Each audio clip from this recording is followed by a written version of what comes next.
সিন্ডিকেটের সিন্ধুক কি বড়ই শক্তিশালী, চাবিতে কাজ না হইলে হাতুড়ি দিয়ে ভাইঙ্গা করেন খালি।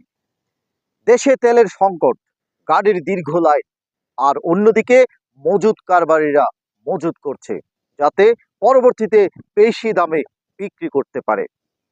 কিছুদিন আগে নবীন পাঞ্জাবি শোরুমের মালিক চেয়েছিল কম দামে ভালো মানের পোশাক এই দেশের মানুষের হাতে তুলে দিতে, কিন্তু বাংলাদেশের সিন্ডিকেট ব্যবসায়ীদের কারণে আমি সেই সুবিধা থেকে বঞ্চিত হই। ভোক্তা অধিকার বা ম্যাজিস্ট্রেট অসৎ অসাধু ব্যবসায়ীদের জরিমানা করে, কিন্তু একইভাবে সৎ ও সাধু ব্যবসায়ীদের কি পুরস্কৃত করা উচিত নয়? কিন্তু নবীন পাঞ্জাবি শোরুমের মালিক সেই পুরস্কার চায়নি।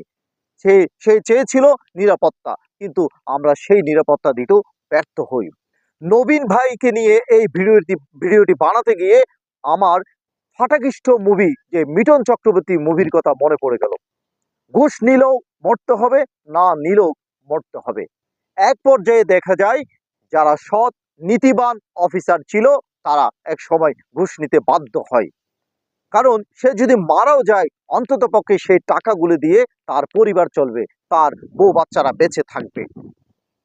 আমাদের এই দেশ সোনার বাংলাদেশ, কিন্তু যে দেশে সোনার মানুষ জন্ম নিলে আতঙ্কে থাকতে হয়, ভয়ে দিন কাটাতে হয়, সৎভাবে ব্যবসা করা যায় না, সেখানে সোনার মানুষ হয় না।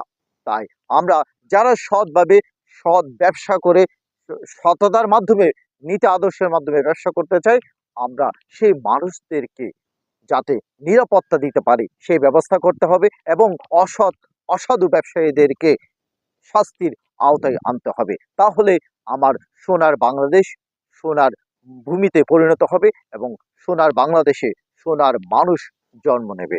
ধন্যবাদ সবাইকে।